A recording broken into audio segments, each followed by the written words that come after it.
Welcome back, America. I'm Hugh Hewitt. United States Senator Jim Talent, formerly the senator from Missouri, always joins me at this time. If you like Jim, and everybody does, listen to Dwayne's World that dropped yesterday because it's a longer conversation with the senator.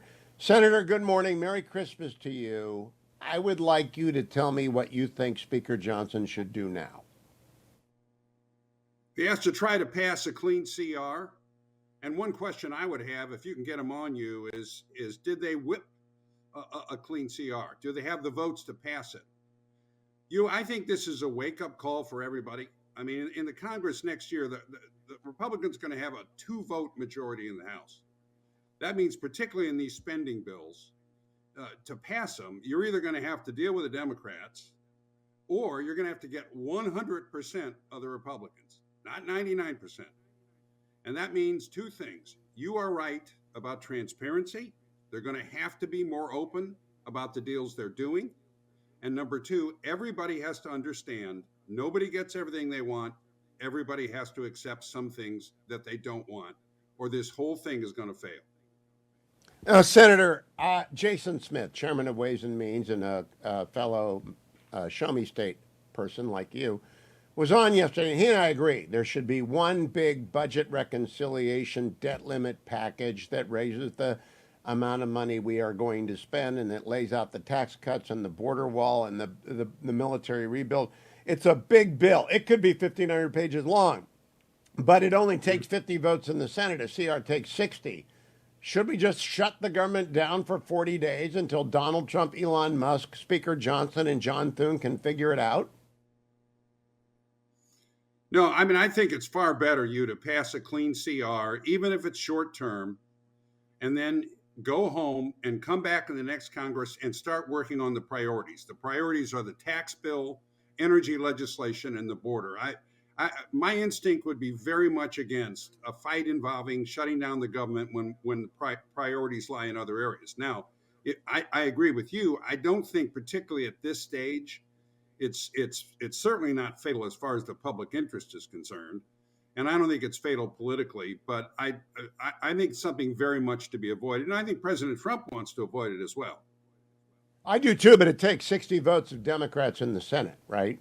They're not going to pass a clean CR. Well, at least, yeah. But if the House passes a clean CR, and the Republicans in the Senate offer the Democrats a clean CR, and they don't take it, then it's their fault.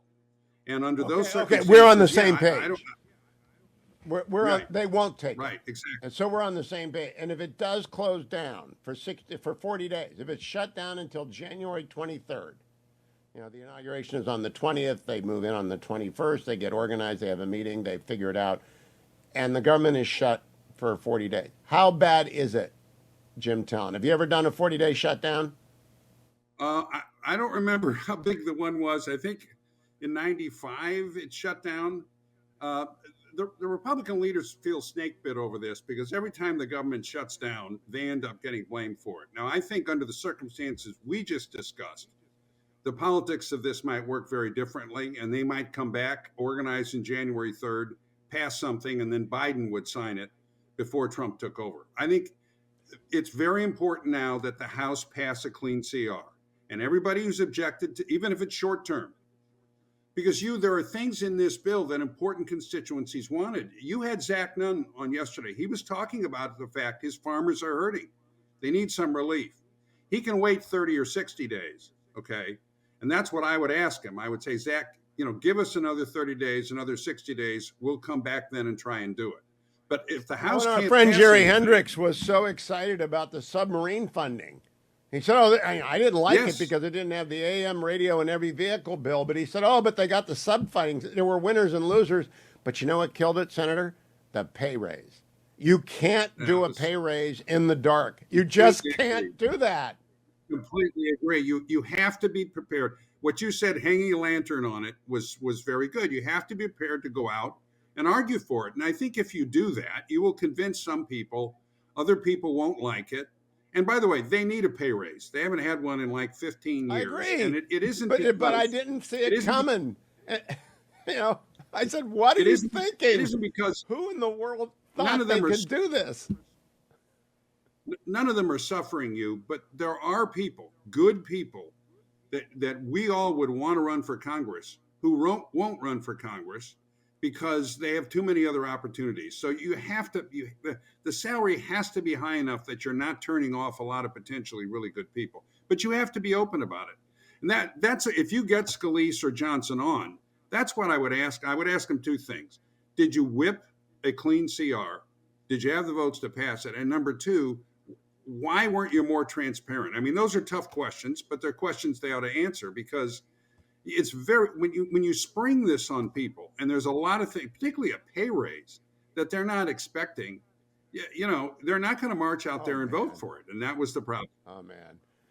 Jim Talent, can you stick with me for a second? Because everyone's going to listen to Dwayne's World for their weekly dose of Jim Talent. They're going to find out that it was done prior to the CR collapse.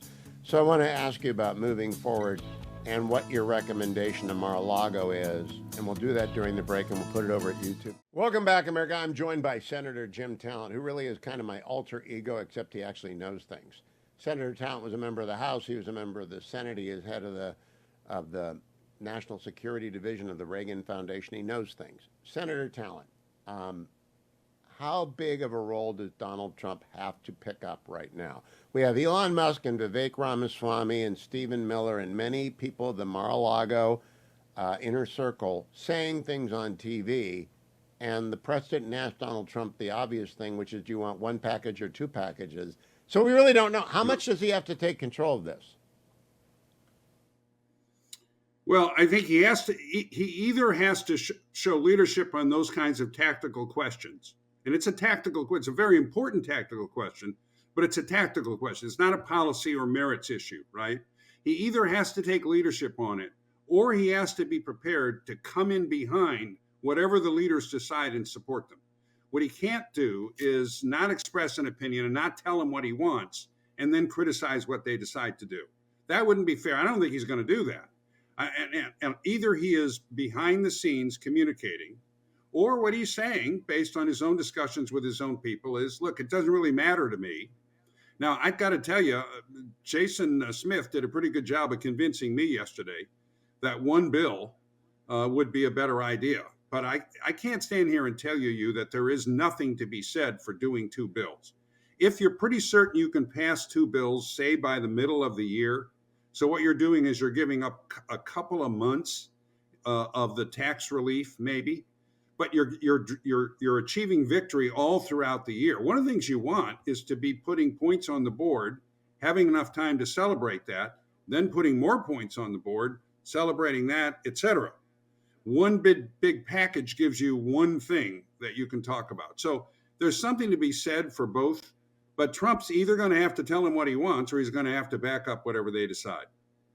But what this CR collapse shows me, Senator, is that the fragility of the Republican majority is far greater than anyone knows. And I know we've got a 5-vote majority right now. It's going to go down to 2 when Stefanik and Waltz, and I can't remember who the third one is, who's going in, goes in.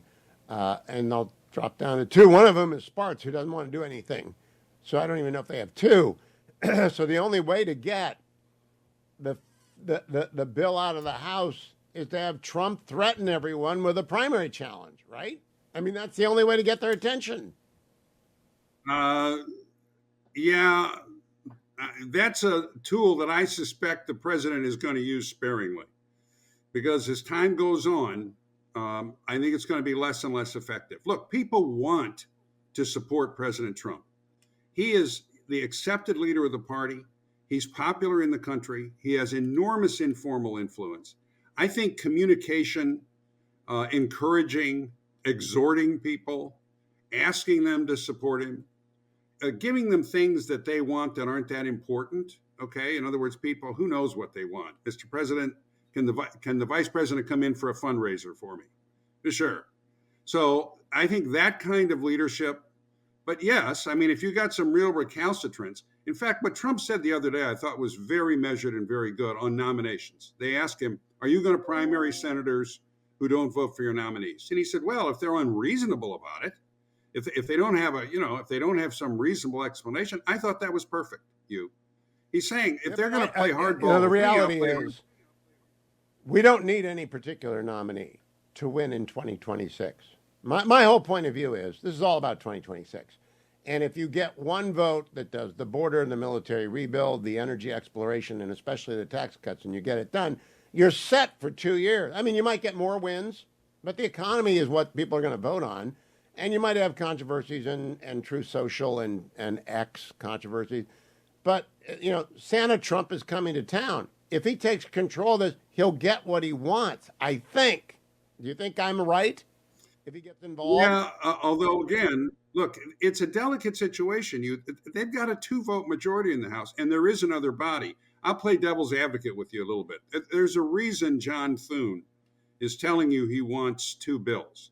And I suspect it has less to do with John Thune's personal preferences than what he's hearing from his people. Remember, it's not just the House. He's also got to pass it in the Senate. And he didn't go into detail when he was on the show. I haven't talked to him about this, and I probably won't. He doesn't need to tell me anything.